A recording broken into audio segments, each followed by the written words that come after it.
Talk 5. The need for more multidisciplinary skills from professionals. Educational implications. April 24, 1998. 50th Reunion of Harvard Law School, Class of 1948. Having ranted in the previous speech about all that is wrong in academia, Charlie holds forth here on the solutions. Delivered in 1998 at the 50th reunion of his Harvard Law School class, this talk focuses on a hugely complicated issue, the narrowness of elite education, and segments it into elements whose solutions, when taken together, form a satisfactory answer to the problem. Through a series of rhetorical questions, Charlie posits that professionals, such as attorneys, to their own detriment, lack multidisciplinary skills. From his own extensive multidisciplinary studies, he recognizes that there are subconscious mental tendencies that keep people from broadening their own horizons sufficiently. Nonetheless, he brings unique and memorable solutions to the problem. This talk, a favorite of your editor, clearly demonstrates Charlie's uncommon common sense. He says, when it really matters, as with pilots and surgeons, educational systems employ highly effective structures. Yet they don't employ these same well-understood structures in other areas of learning that are also important. If superior structures are known and available, why don't educators more broadly utilize them? What could be more simple? Today I am going to engage in a game reminding us of our old professors, Socratic solitaire. I will ask and briefly answer 5 questions. 1. Do broad-scale professionals need more multidisciplinary skill? 2. Was our education sufficiently multidisciplinary? 3. In elite broad-scale soft science, what is the essential nature of practicable, best-form multidisciplinary education? 4. In the last 50 years, how far has elite academia progressed toward attainable best-form multidisciplinarity? 5. What educational practices would make progress faster? We start with the question, do broad-scale professionals need more multidisciplinary skill? To answer the first question, we must first decide whether more multidisciplinarity will improve professional cognition.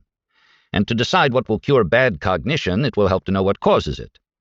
One of Bernard Shaw's characters explained professional defects as follows. In the last analysis, every profession is a conspiracy against the laity. There is a lot of truth in Shaw's diagnosis, as was early demonstrated when, in the 16th century, the dominant profession, the clergy, burned William Tyndale at the stake for translating the Bible into English. But Shaw plainly understates the problem in implying that a conscious, self-interested malevolence is the main culprit. More important, there are frequent terrible effects in professionals from intertwined subconscious mental tendencies, 2 of which are exceptionally prone to cause trouble. 1. Incentive-caused bias, a natural cognitive drift toward the conclusion that what is good for the professional is good for the client and the wider civilization, and 2, man with a hammer tendency, with the name taken from the proverb, to a man with only a hammer every problem tends to look pretty much like a nail. One partial cure for man with a hammer tendency is obvious. If a man has a vast set of skills over multiple disciplines, he, by definition, carries multiple tools, and therefore will limit bad cognitive effects from man with a hammer tendency. Moreover, when he is multidisciplinary enough to absorb from practical psychology the idea that all his life he must fight bad effects from both the tendencies I mentioned, both within himself and from others, he has taken a constructive step on the road to worldly wisdom. If A is narrow professional doctrine and B consists of the big extra useful concepts from other disciplines, then clearly the professional possessing A plus B will usually be better off than the poor possessor of A alone. How could it be otherwise? And thus the only rational excuse for not acquiring more B is that it is not practical to do so, given the man's need for A and the other urgent demands in his life. I will later try to demonstrate that this excuse for unidisciplinarity, at least for our most gifted people, is usually unsound. My second question is so easy to answer that I won't give it much time. Our education was far too unidisciplinary. Broad-scale problems, by definition, cross many academic disciplines. Accordingly, using an undisciplinary attack on such problems is like playing a bridge hand by counting trumps while ignoring all else. This is bonkers, sort of like the Mad Hatter's Tea Party. But nonetheless, too much that is similar remains present in professional practice, and even worse, has long been encouraged in isolated departments of soft science, defined as everything less fundamental than biology. Even in our youth, some of the best professors were horrified by bad effects from the balkanization of academia into insular, turf-protecting enclaves, wherein notions were maintained by leaps of faith plus exclusion of non-believers. Alfred North Whitehead, for one, long ago sounded an alarm in strong language when he spoke of the fatal unconnectedness of academic disciplines. And since then, elite educational institutions, agreeing more and more with Whitehead, have steadily fought unconnectedness by bringing in more multidisciplinarity, causing some awesome plaudits to be won in our time by great unconnectedness fighters at the borders of academic disciplines, for instance, Harvard's E.O. Wilson and Caltech's Linus Pauling. Modern academia now gives more multidisciplinarity than we received, and is plainly right to do so. The natural third question then becomes, what is now the goal? What is the essential nature of best-form multidisciplinarity in elite education? This question, too, is easy to answer. All we have to do is examine our most successful narrow-scale education, identify essential elements, and scale up those elements to reach the sensible solution. To find the best educational narrow-scale model, we have to look not at unthreatened schools of education and the like, too much driven by our too counterproductive psychological tendencies and other bad influences, but instead look where incentives for effective education are strongest and results are most closely measured. This leads us to a logical place, the hugely successful education now mandatory for pilots. Yes, I am suggesting today that mighty Harvard would do better if it thought more about pilot training. In piloting, as in other professions, one great hazard is a bad effect from man with a hammer tendency. We don't want a pilot ever to respond to a hazard as if it was hazard X just because his mind contains only a hazard X model. And so, for that and other reasons, we train a pilot in a strict six-element system. 1. His formal education is wide enough to cover practically everything useful in piloting. 2. His knowledge of practically everything needed by pilots is not taught just well enough to enable him to pass one test or two. Instead, all his knowledge is raised to practice-based fluency, even in handling 2 or 3 intertwined hazards at once. 3. Like any good algebraist, he is made to think sometimes in a forward fashion and sometimes in reverse, and so he learns when to concentrate mostly on what he wants to happen, and also when to concentrate mostly on avoiding what he does not want to happen. 4. His training time is allocated among subjects so as to minimize damage from his later malfunctions, and so what is most important in his performance gets the most training coverage and is raised to the highest fluency levels. 5. Checklist routines are always mandatory for him. 6. Even after original training, he is forced into a special knowledge maintenance routine, regular use of the aircraft simulator to prevent atrophy through long disuse of skills needed to cope with rare and important problems. The need for this clearly correct 6-element system, with its large demands in a narrow-scale field where stakes are high, is rooted in the deep structure of the human mind. Therefore, we must expect that the education we need for broad-scale problem-solving will keep all these elements, but with awesomely expanded coverage for each element. How could it be otherwise? Thus it follows, as the night the day, that in our most elite broad-scale education, wherein we are trying to make silk purses out of silk, we need for best results to have multidisciplinary coverage of immense amplitude, with all needed skills raised to an ever-maintained practice-based fluency, including considerable power of synthesis at boundaries between disciplines, with the highest fluency levels being achieved where they are most needed, with forward and reverse thinking techniques being employed in a manner reminding one of inversion in algebra, and with checklist routines being a permanent part of the knowledge system. There can be no other way, no easier way to broad-scale worldly wisdom. Thus the task, when first identified in its immense breadth, seems daunting, verging on impossible.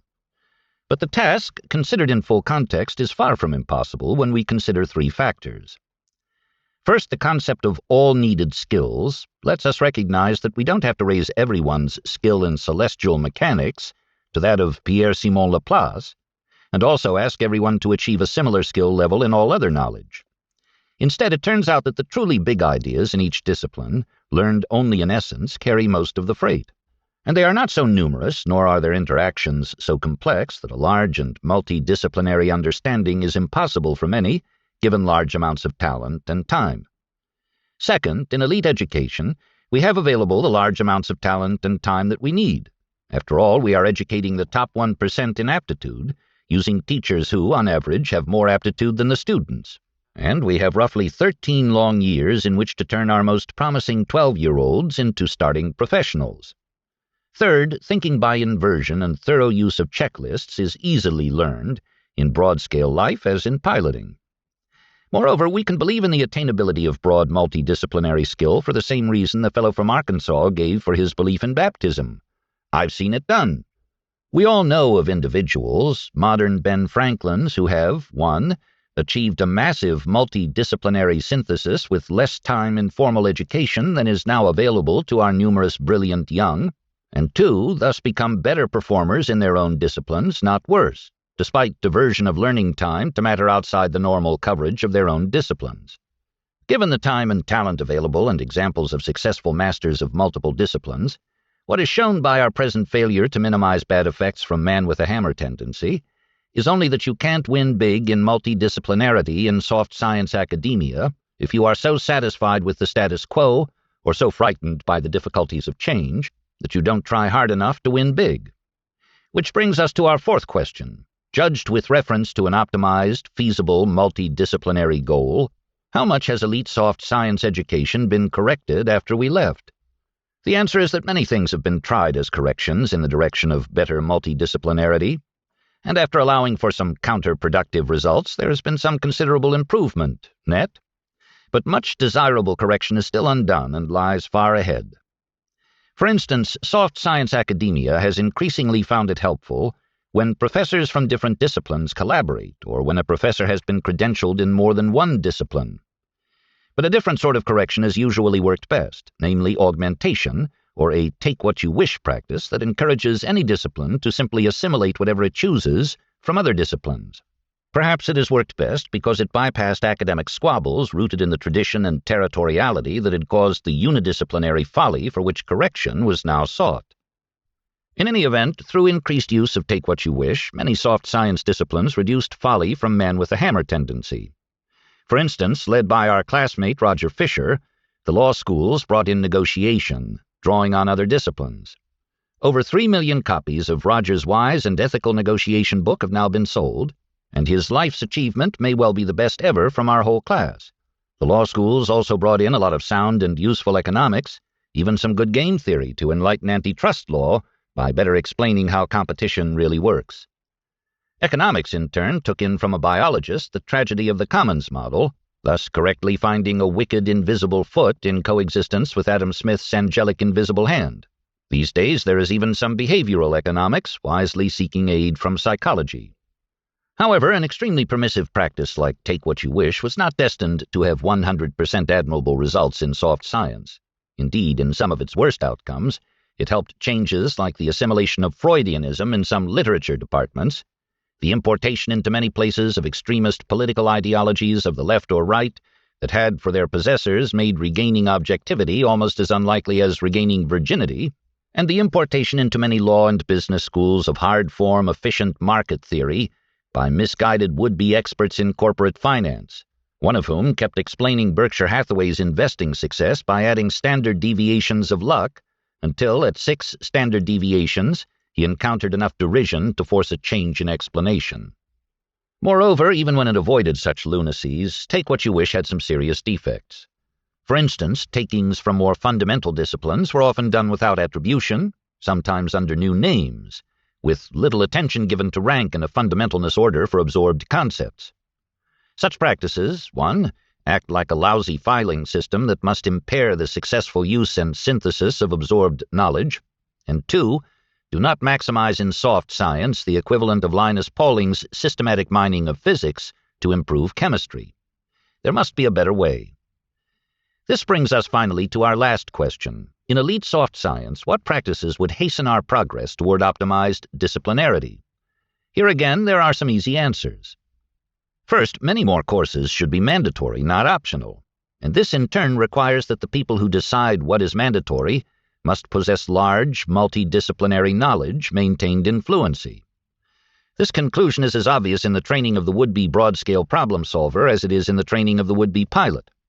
For instance, both psychology mastery and accounting mastery should be required as outcomes in legal education. Yet in many elite places, even today, there are no such requirements. Often, such is the narrowness of mind of the program designers that they neither see what is needed and missing, nor are able to fix deficiencies. Second, there should be much more problem-solving practice that crosses several disciplines, including practice that mimics the function of the aircraft simulator in preventing loss of skills through disuse. Let me give an example roughly remembered of this sort of teaching by a very wise but untypical Harvard Business School professor many decades ago. This professor gave a test involving two unworldly old ladies who had just inherited a New England shoe factory making branded shoes and beset with serious business problems described in great detail. The professor then gave the students ample time to answer with written advice to the old ladies. In response to the answers, the professor gave every student an undesirable grade, except for one student who was graded at the top by a wide margin. What was the winning answer? It was very short and roughly as follows. This business field and this particular business in its particular location present crucial problems that are so difficult that unworldly old ladies cannot wisely try to solve them through hired help. Given the difficulties and unavoidable agency costs, the old ladies should promptly sell the shoe factory, probably to the competitor who would enjoy the greatest marginal utility advantage. Thus, the winning answer relied not on what the students had most recently been taught in business school, but instead on more fundamental concepts like agency costs and marginal utility, lifted from undergraduate psychology and economics. Ah, my fellow members of the Harvard Law class of 1948. If only we had been much more often tested like that, just think of what more we might have accomplished. Incidentally, many elite private schools now wisely use such multidisciplinary methods in 7th grade science, while at the same time many graduate schools have not yet seen the same light. This is one more sad example of Whitehead's fatal unconnectedness in education. Third, most soft science professional schools should increase their use of the best business periodicals, like the Wall Street Journal, Forbes, Fortune, etc. Such periodicals are now quite good and perform the function of the aircraft simulator, if used to prompt practice in relating events to multidisciplinary causes, often intertwined. And sometimes the periodicals even introduce new models for causes instead of merely refreshing old knowledge. Also, it is not just slightly sound to have the student practice in school what he must practice lifelong after formal education is over, if he is going to maximize his good judgment. I know no person in business, respected for verified good judgment, whose wisdom maintenance system does not include use of such periodicals. Why should academia be different? Fourth, in filling scarce academic vacancies, professors of super-strong, passionate political ideology, whether on the left or right, should usually be avoided. So also for students. Best form multidisciplinarity requires an objectivity such passionate people have lost, and a difficult synthesis is not likely to be achieved by minds in ideological fetters. In our day, some Harvard law professors could and did point to a wonderful example of just such ideology-based folly. This, of course, was the law school at Yale, which was then viewed by many at Harvard as trying to improve legal education by importing a particular political ideology as a dominant factor. Fifth, soft science should more intensely imitate the fundamental organizing ethos of hard science, defined as the fundamental four-discipline combination of math, physics, chemistry, and engineering. This ethos deserves more imitation. After all, hard science has, by a wide margin, the best record for both 1. Avoiding unidisciplinary folly, and 2. Making user-friendly a big patch of multidisciplinary domain, with frequent good results like those of physicist Richard Feynman, when he so quickly found in cold O-rings the cause of our greatest space shuttle disaster. Previous extensions of the ethos into softer fare have worked well. For instance, biology, starting 150 years ago with a descriptive mess not much related to deep theory, has gradually absorbed the fundamental organizing ethos with marvelous results, as new generations have come to use better thinking methods containing models that answer the question, why? And there is no clear reason why the ethos of hard science can't also help in disciplines far less fundamental than biology. Here, as I interpret it, is this fundamental organizing ethos I am talking about. 1.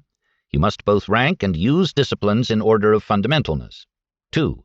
You must, like it or not, master to tested fluency and routinely use the truly essential parts of all four constituents of the fundamental four-discipline combination, with particularly intense attention given to disciplines more fundamental than your own.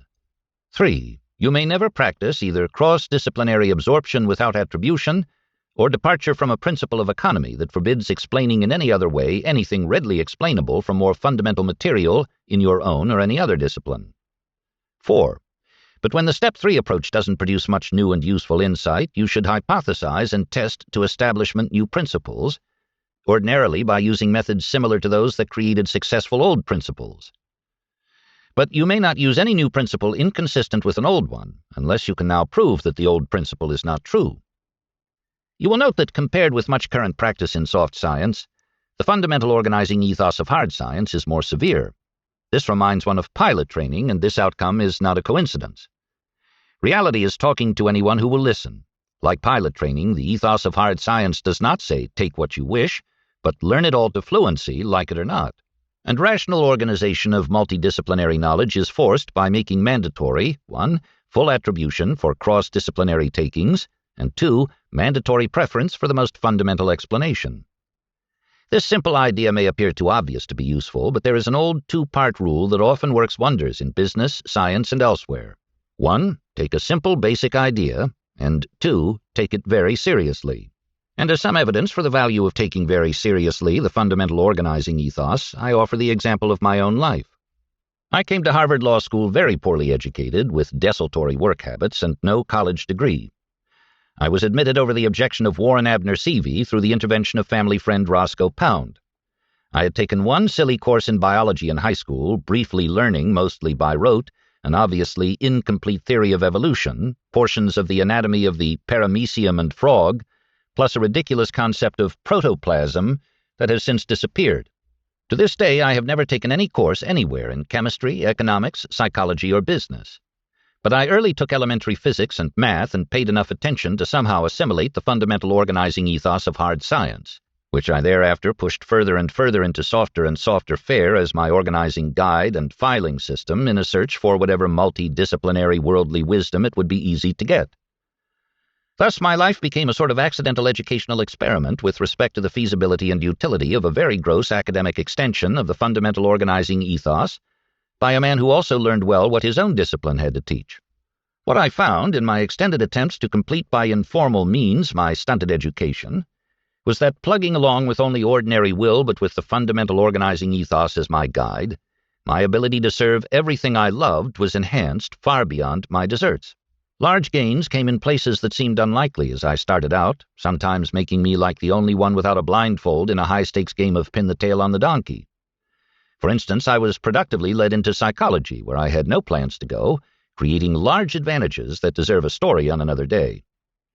Today I have no more story. I have finished my talk by answering my own questions as best I could in a brief time. What is most interesting to me in my answers is that while everything I have said is non-original and has long been obvious to the point of banality to many sound and well-educated minds, all the evils I decry remain grossly over-present in the best of our soft science educational domains, wherein virtually every professor has a too unidisciplinary habit of mind, even while a better model exists just across the aisle in his own university. To me, this ridiculous outcome implies that the soft science departments tolerate perverse incentives. Wrong incentives are a major cause because, as Dr. Samuel Johnson so wisely observed, truth is hard to assimilate in any mind when opposed by interest. And if institutional incentives cause the problem, then a remedy is feasible because incentives can be changed. I have tried to demonstrate today, and indeed by the example of my life, that it is neither inevitable nor advantageous for soft science educational domains to tolerate as much unidisciplinary wrong-headedness as they now do. Please remember the word Dr. Johnson used to describe maintenance of academic ignorance that is removable through diligence. To Dr. Johnson, such conduct was treachery. And if duty will not move improvement, advantage is also available. There will be immense worldly rewards for law schools and other academic domains, as for Charlie Munger, in a more multidisciplinary approach to many problems, common or uncommon. And more fun as well as more accomplishment. The happier mental realm I recommend is one from which no one willingly returns. A return would be like cutting off one's hands. Talk 5 Revisited. As I review Talk 5 in 2006, I would not change a word, and I continue to believe that my ideas are important. In my attitude, I may be displaying too much similarity to my long-dead relative, Reverend Theodore Munger, former chaplain of Yale. Theodore published a collection of his sermons, laying out proper conduct with a strong ex cathedra tone. Then, late in life, he published a final edition, reporting in his foreword that he had made no changes at all and was now producing the new edition only because the extreme popularity of his sermons had caused excessive wear in the original printing plates.